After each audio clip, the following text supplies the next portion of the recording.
Biden administration facing another huge scandal at the border, while Republicans lay into the man in charge of it. DHS Secretary Alejandro Mayorkas hit with 2 brutal days of grilling on Capitol Hill, with the questions getting downright personal at times. Watch here. Do you disagree with the head Border Patrol agent when he said that our border is not secure? Congressman, I have testified to that issue. So you do disagree with him? You disagree with your chief of Border Patrol? I respectfully do in that regard. How long are you going to let this go on? Congresswoman, let me assure you that we're not letting it go on. We are fighting this. No, I reclaim my time. You're a liar. We're done with your lies to America. Mayorkas also taking heat after a shocking report. It revealed that the White House ignored repeated warnings about migrant children being exploited, the kids forced to work under dangerous conditions in factories and slaughterhouses across America. Republicans demanding answers on why they turned a blind eye. Have you seen these numbers? These are reports of trafficking and abuse of migrant children. You can see a massive surge that begins to happen when you come to office in 2021. The horrific exploitation of children is something that we do not condone. You are incorrectly attributing it to our policies. This is a policy issue. I totally disagree with the secretary. He actually waived the background checks on the sponsors. This was their decision, their policy decision to waive the background checks on these sponsors. That's why this situation has occurred with these, forced labor. Judge, talk about that, because if you don't do a background check on the sponsor, then on the back end, you can't then blame the Republicans for that. You know, the problem is, when I was at the border about 3 years ago, Dana, there was a woman there who was there to protect the children. She came over to talk to me, and she said to me, there are people taking these children who are unaccompanied, and we don't know who they are. They're not getting DNA from the kids. They're not fingerprinting the kids. They're unaccompanied, and then they are given to people we don't know who they are. And I remember saying, that's crazy. And now it's confirmed. If you read the article in the New York Times and you hear what's going on, we got a real problem at the border. It's not bad enough. We've got almost 4 million people. We've got 400,000 who have criminal records that we know of in this country, and now we can't even assimilate them because we've got 2 million backlog in the immigration court, and now we've got this child abuse issue, which I believe they are complicit with because they're allowing it to happen. They are not identifying the children or the sponsors. They're just letting them go.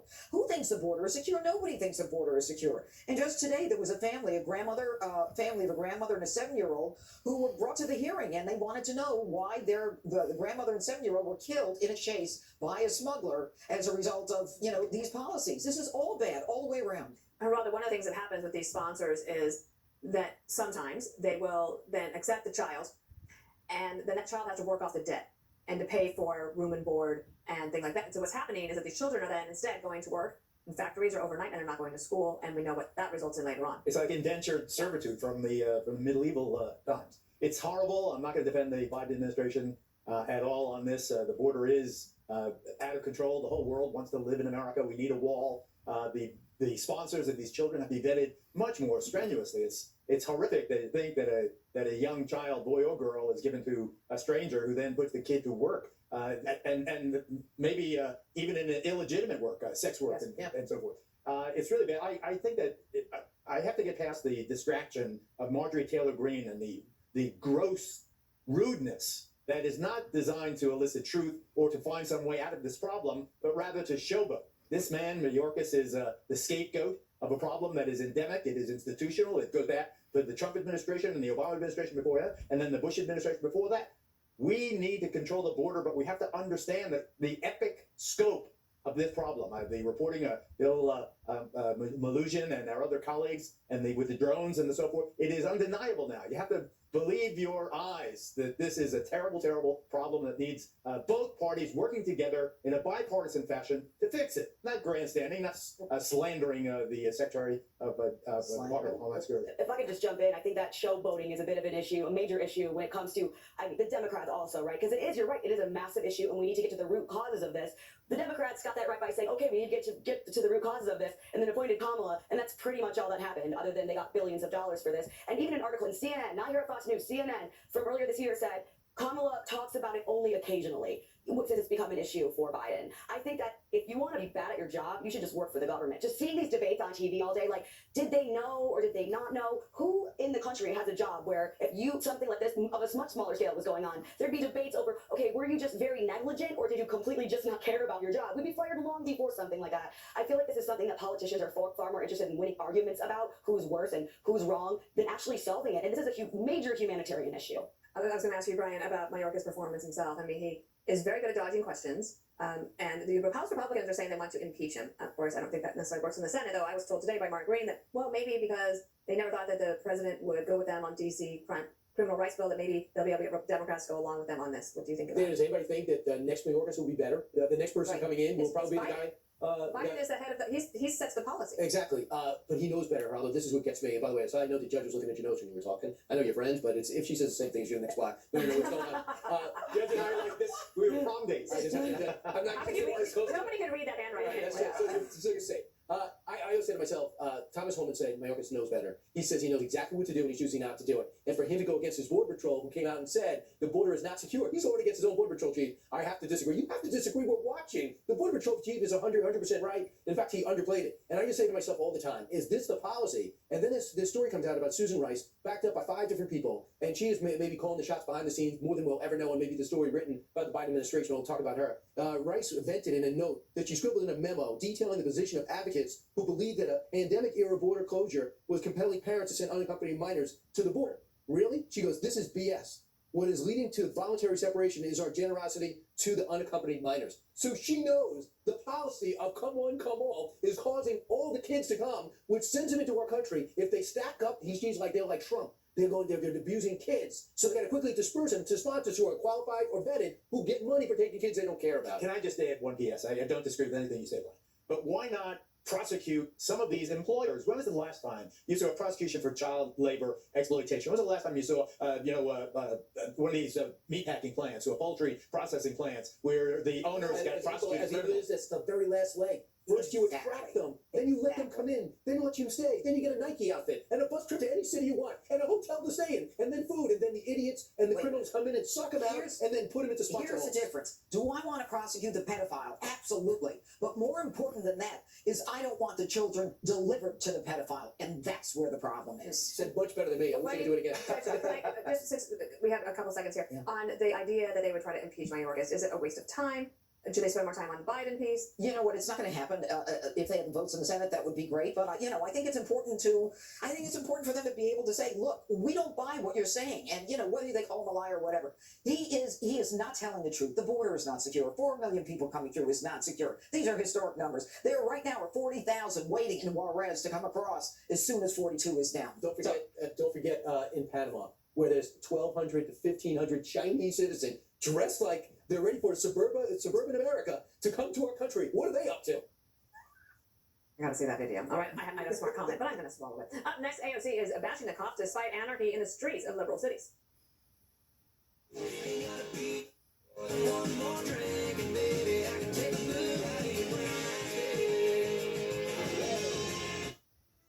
Is that the storm.com? Huh.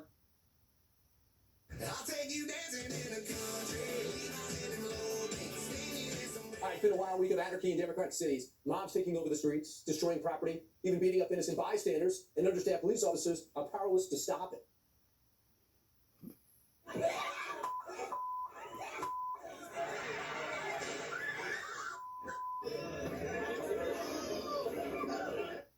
Shocking, right? We got more security footage showing a man with 11 prior arrests brutally smashing an unsuspecting officer in the head with a bottle. So naturally, squad leader AOC thinks it's a great time to attack the police. Eric Adams has just increased police wages by 28%. Is that misplaced? I think so. We are now at a point where officially most officers are paid more than a teacher with a master's degree serving these same kids involved in these same incidents. When we are taking all of those resources and demanding that every single department, except the militarized one, be cut, we are sending a message about who and what we care about. Yeah. It turns out cops are the only people the AOC doesn't want to get paid more. Members of Congress, retail workers, everybody should get cost of living increases to accommodate for the changes in our economy. Any person who thinks that a $15 minimum wage is the crazy socialist agenda is living in a dystopian capitalist nightmare. Giving these folks $1 an hour in a raise, they deserve it. If you want to act like wages have been going up and not tacking them to inflation, not tacking them to the cost of living. So they want to give the cops a raise, first time since 2017, to over $50,000 for a rookie. It's one of the hardest jobs in America. And Judge, the teachers make $65,000 coming out of college. I love teachers. Don't want to make teachers against cops. We don't want to do that. But she's doing that. A 9-month-a-year job to 12-month-a-year job, life on the line. Well, you said it. I mean, you don't want to create a problem. I don't know a teacher who straps on a gun and says, "I don't know if I'm coming home tonight." First of all, the starting salary for police officers, we're talking NYPD, is $42,500. For teachers, it is $68,000. Right there, we've got $26,000 difference. Teachers work 9 months a year and they get every holiday off. All right. AOC is accusing the defunding safety if you consider giving money to the police. She's out of her mind. I mean, I don't know how much attention the woman needs, but I mean, she's the one who wore the tax the rich dress to the gala. But in the end, what we've got is a woman and a whole group of them who don't understand the fundamental role of police in a civilized society. Kat, do you understand her point of view? Does she make a lot of sense to you? I don't think that she's getting enough credit for just how little sense that she's making. I really don't. Because I'm somebody who I've always, accountability for police is important too. It is possible for police to abuse their powers. I mean, that's the Fourth Amendment, for example, in the Constitution. Our founding fathers understood that. The end of my book is actually PSA. You also have the right to not speak and instructions for encounters with police officers because that abuse is possible. I believe she fancies herself to be somebody who believes in these things and stands up for these things. She actually just makes literally no sense at all. The clip that you showed missed my favorite part of this interview. I'm going to read it right now. I have to go into my district every single day watching people get treated far worse for doing far less. And then it's like this red carpet that gets rolled out for Trump. I mean, if you hurt one person, you get 10 years in prison. But if you hurt millions of people, you get your name on a building. That's not okay. Let's just take the hurting out of it, okay? That name was on that building before either I or AOC were even born. Right. So what is she talking about? And also, he paid for it. I don't understand why. I mean, and what is how does it make it less safe to give police more money? These things don't connect and make sense, regardless of what your views are. A does not go to B. I don't understand how she's heralded as this voice for police reform when she makes such little sense. I think that Democrats also, her Cori Bush, who she says, defund the police. She wants to fund, but she pays for private security. But she's a progressive, even though that's literally the anarcho-capitalist model for policing. I think these people consider themselves these mouthpieces for police reform. Do the safety of cities definitely injustice, but also police reform as a cause because it makes it so laughable. This is completely senseless. Dana, the police did get a raise. I was happy to see it. They had to have no contract since 2017, so they got a 20% raise. That's what she's complaining about. I mean, because she doesn't understand about the recruitment problem that we have, and then the retirements that we have. Yes, and she has an economics degree. I mean, come on. I can't just lay that out perfectly, so I don't need to do that. I don't also understand why she wants to be in Congress. Because she doesn't actually seem to want to meet and talk with anybody. So we've been doing crime stories on New York for a long time. I don't think she's ever commented on one of the victims here, and a lot of them were women. Yeah. And right here in her district, there's no comment on it. I don't know what she wants to actually do except for to say things that don't make sense and to hurt the Democrats. I know that she's very popular. She probably raises a lot of money for the Democrats, but she is a cost negative for them in the end. Mm-hmm. I'm not sure about that because I think her popularity is very important in an aspirational way for young Latinas particularly, but I think young people in that district, that Queens, Bronx district, I know so well. She, I think, says things that are very inflammatory at times because she wants to make an impact. But I want to go back to what's the impact? The impact is that bring attention to the fact that teachers are underpaid, for instance. Why don't teachers get a 28% raise? I'm all for cops. I have a daughter-in-law who's a rookie NYPD officer. I'm very proud of her. I love cops. I want cops to get the best wage they could possibly get. They're the front line, the thin blue line between so civilization and anarchy. But be careful what you wish for. Look who they voted for in Chicago. Brandon Johnson. Who is Brandon Johnson, the mayor-elect of Chicago? He's an extremely progressive People's Republic of Chicago. They voted him in as the next mayor in a city where you can see the anarchy unfold. We've got to go back to extolling the virtue of cops, embracing cops, and law and order. These punks should get punished.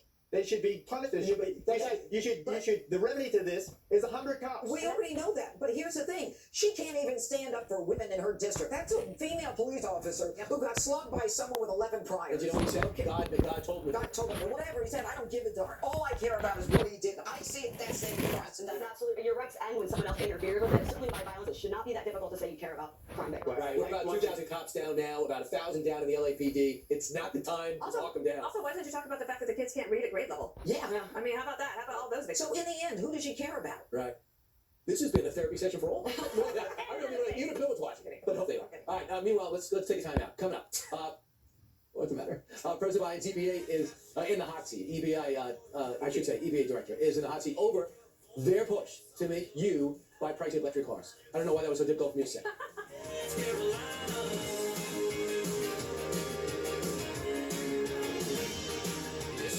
Man.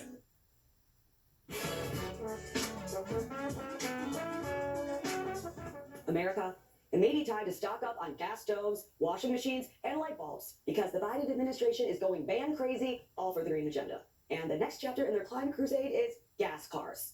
Biden's EPA chief is getting grilled before Congress over a plan to push expensive EVs on Americans, which will force 2/3 of all new cars to be electric within the next 10 years. There are 22 EV charging stations in 34 counties. 22. Less than one per county. By taking that narrow-minded approach, you're not only leaving biofuels behind, but you're leaving rural America behind as well. About 4.5-hour drive across my district, big district. There are only 100 EV charging stations. We have to remember it's a proposal. We're going through a public comment period. We're engaging with all of our workforce, our automobile manufacturers, and you all in Congress to be sure that what we finalize is not punitive, but is an opportunity for this country. Even moderate Democrat Joe Manchin is bashing Biden's EV plan as a Trojan horse to increase dependence on China. This is absolutely ridiculous that we're going to force the public and the market to go in a direction they might not be ready to go to it. We should bring in manufacturing back and making sure that we're doing it here in America and building our own batteries, our own cars in America. They said, well, we'll just go ahead and outlaw and roll out the combustible engine. That's crazy. It is funny coming from him, Dana. I mean, it's shameless. I do think the shamelessness of Joe Manchin here is because he's up for re-election and he's down by, I don't know, is it 20, 40 points or something like that? He's down by a lot, right? So he's in a re-election trouble if he decides, I guess he's running again. I don't think he's confirmed, but he plays this game and he tries to be like, well, I'm like the guy that's trying to bridge all these gaps. But he was the one who voted for the Inflation Reduction Act and gave this, even though he knew it would be terrible for West Virginia. Yeah. So he played the game and he's trying to thread this really wild needle and he can't do it. The thing about the electric cars issue is just a few things. One, we've already established they're unaffordable. Yep. And because they're unaffordable, the government says, well, let me dole out a whole bunch of money, which means that all of us are paying for people that are rich enough to buy the cars that are on sale right now. China, okay, that is a huge issue. That's where the minerals are coming from. And also all the battery stuff. Human rights issues. We were just talking about that in an A block. That's a problem in our country. Think that where do you think people are getting the minerals from? The Amazon. People, I thought they were concerned about the Amazon. Apparently not. They have social conflicts. The grid can't handle it. I could go on and on. The problem, I think, for all of this is that I remember when I was not even the White House press secretary, I think I was junior Birdman at White House Council on Environmental Quality. There was a push to do this on light bulbs. Mm-hmm. And I remember since then, it was like maybe 2003, every time Peter went to the store, I say, get more light bulbs. Yeah. And we are just about to run out of our supply. Yeah. Over the years. It's a real shame. Because what happens is, what progressives want is they don't want it all at once. They're very patient. They want a little bit, and then over time, within 20 years, that's what happens. Problem for Biden is he wants to make speed this up so quickly. Like all of us want cleaner air. We all definitely want that, but we want to do it in a way that is sustainable, that doesn't ruin the economy, and give China a pass. Right, Brian. I hate when the debate is framed as, well, they just don't care about the air being clean, which as if we don't all breathe air. I just don't think it's how is it going to be possible to have 2/3 of all new cars be EV by 2032? It is. They say the average new car is 28,000. The average electric car is 64,000. Number two, I talked to the guy from the CEO of Ford. He basically said, "Yeah, I'll do what you want, but I can't make the batteries because we're not allowed to get the lithium here. We can't mine for the lithium. We can't mine the cobalt. Right. The people that have it are 1, 2, 3, China. Yep. The other people that have a Congo, China controls the Congo. So you give these people soup spoons and you send them into the mountains to scoop out rare earth. And then you at 4, 6, 8, 9 years old to make the batteries so you can drive an electric car that is plugged in and fueled by coal or some type of fossil fuel. Yep. It's not practical, but you put the automobile companies in a possible situation. A lot of them are just bailing. You keep it. In the Far East, in Japan, they're using hybrids. They have plug-ins. They want to have options. Why don't you go for a hybrid car? Don't force people to make an electric car if they're not ready. The batteries cost $25,000. After what, 5 years, $25,000 into a used car? Are you crazy? Yeah, are you crazy, Judge? I would love for somebody to try to tell you to buy a car you don't want to buy and be there and watch. Well, here's the problem. It's not just ignoring the fact that we have the ability to keep our gas-powered cars. I mean, we have the products here in America, manufacturing as well as the oil. But the amazing part of it is this administration is not just cuckoo, as far as I'm concerned, as it relates to this. They need to understand that only 6% of the cars that were sold in 2022 were EV cars. Americans don't want this. And what they're doing is they're putting China in a position of power over us because they are going to be creating the batteries. They are going to be the ones who are going to be in a position to say, you can have this many or you can't have that many. We already know the batteries can't be repaired. It's going to cost more to insure those batteries. And the other piece of it is, we keep talking about clean air. We're empowering China to build more coal plants to make these batteries. It's not like we're not breathing that air ultimately. It's not like, oh, China, only you breathe this air. America, you're safe. Baloney. Yeah, I mean, going from 6% to 2/3. Look, I'm not a math guy, Geraldo, but that seems to be completely impossible. It's not that people don't like clean air. Many people can't afford this, and the technology isn't there. It's just not possible. It's such a layered conversation. I think that we should start with something that we all agree, I think, at this table, that we should have vastly more nuclear energy in this country. Yeah. We generate electricity with clean nuclear power. We've got to bring it back, get over. The technology is far better than it was in the 1960s and 70s. It's safe. It's not Chernobyl. It's not 3 Mile Island. It's tiny. and tiny and safe, important. Secondly, I think that EVs are inevitable. We are going that way. You can't stop it.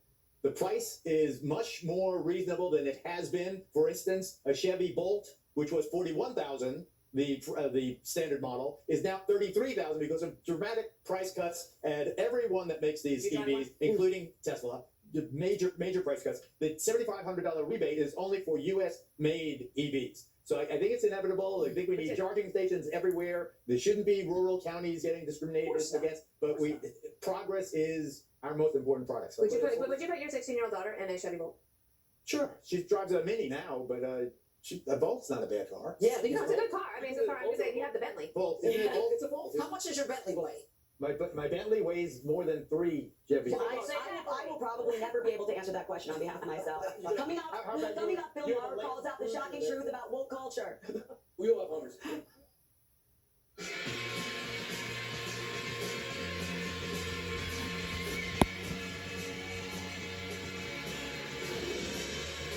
Hey, Rose.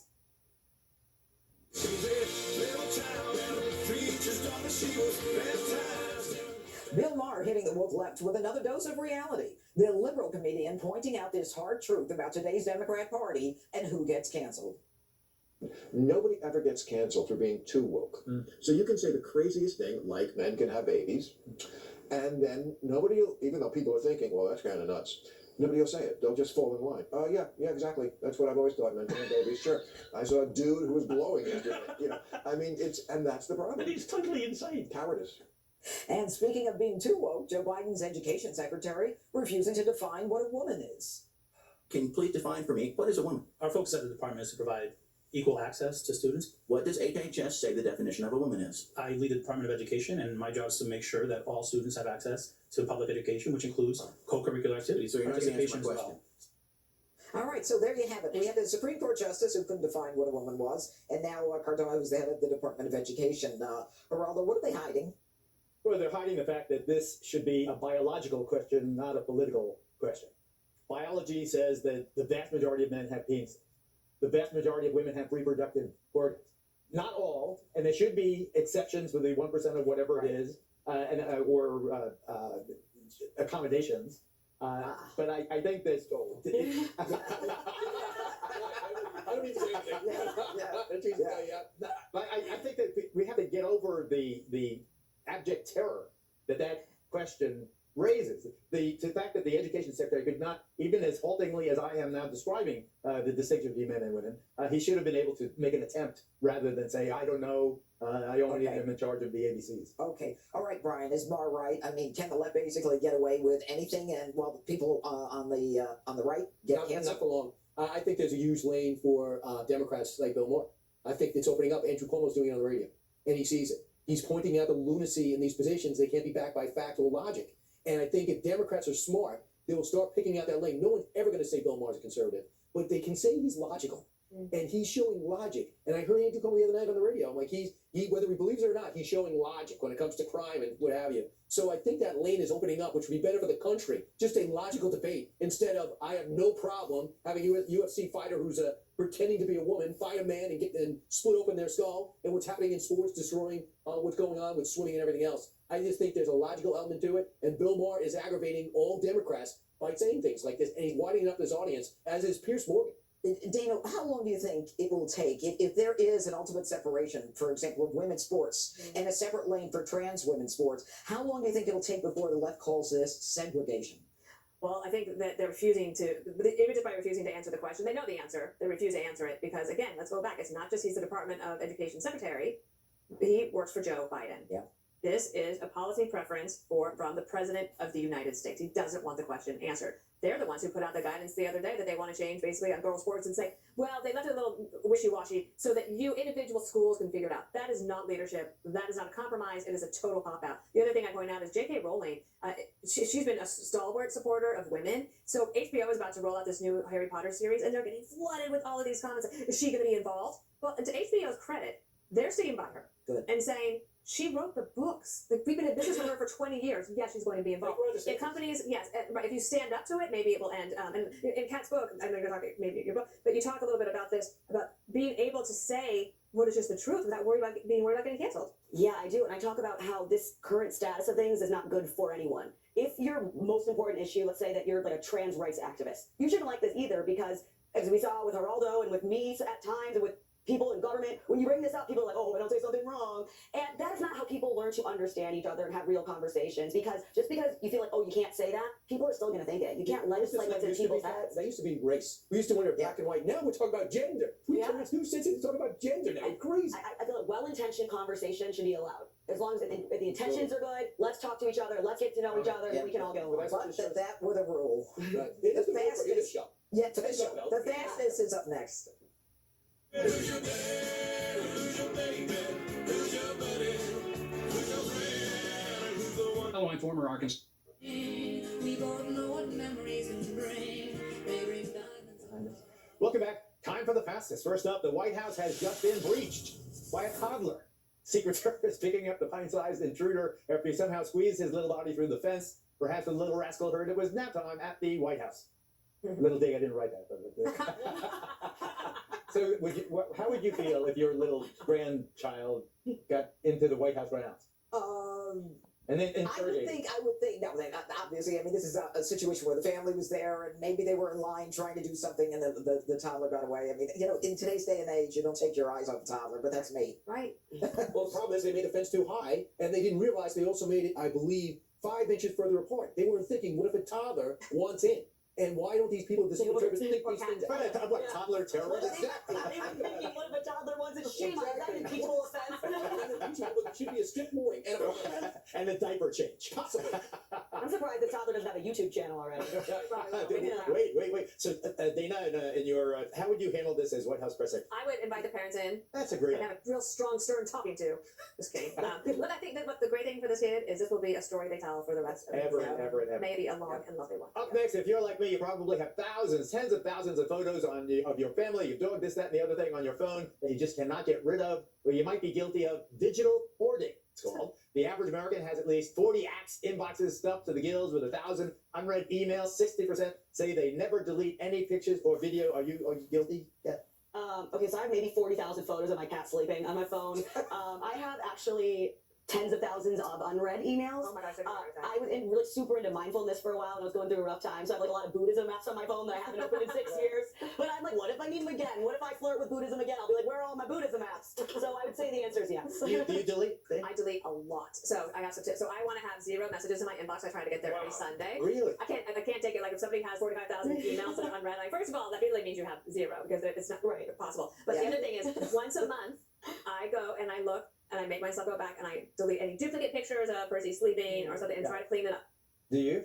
I have loads of everything, but you know, periodically I try to get rid of some of the apps, but just like you, I say, gee, maybe I'll need it. But you know, it depends. It's like in the spring cleaning, I'll go through this and I'll get rid of pictures. I have all these apps I don't know how to use anyway. Get rid of them. Right. For a while we were on the family plan, so I got everybody's apps and we realized how to be separated. And I'm like, what does the V mean? What do I need that for? Then it turns out it's Venmo. Yeah. You know, so I'm getting rid of the world. Get rid of Venmo. I don't know. As a dad, you definitely need I Venmo. know, I guess I do. One more thing is up next.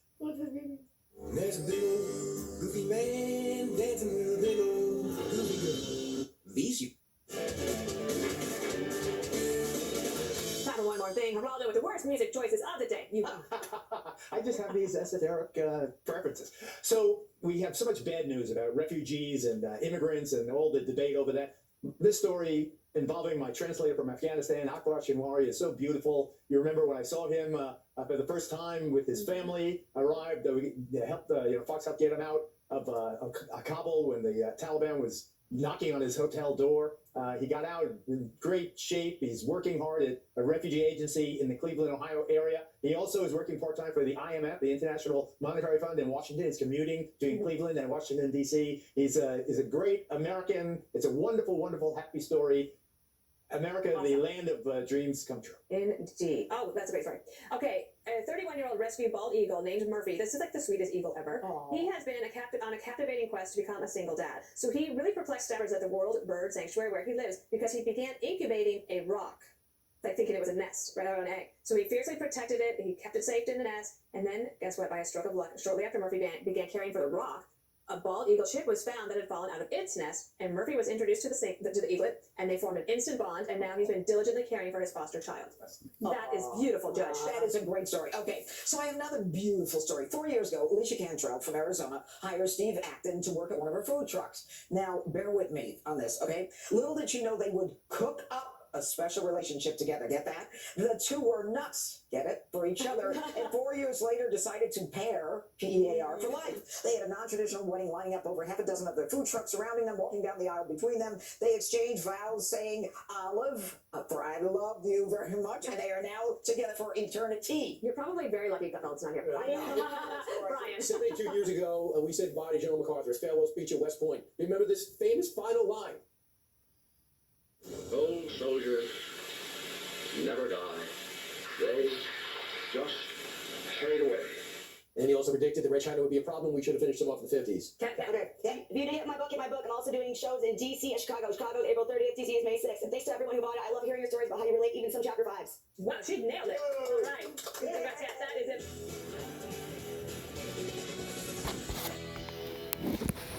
Happy Saturday night, I'm Brian Kilmeade, and this is One Nation. Great show tonight. We have Andy Stump here, special operator, will tell us inside that Afghanistan story, and Jorge Masvidal. He's retired, but what he said on his last fight, at least for now last fight, is really making news. He has an exclusive for us, first time since he had his shirt off and was fighting in the octagon. But first, this week was one of hearings and investigations. And I tried to take in as many as I could, no matter what I watched, and no matter what day it was, I kept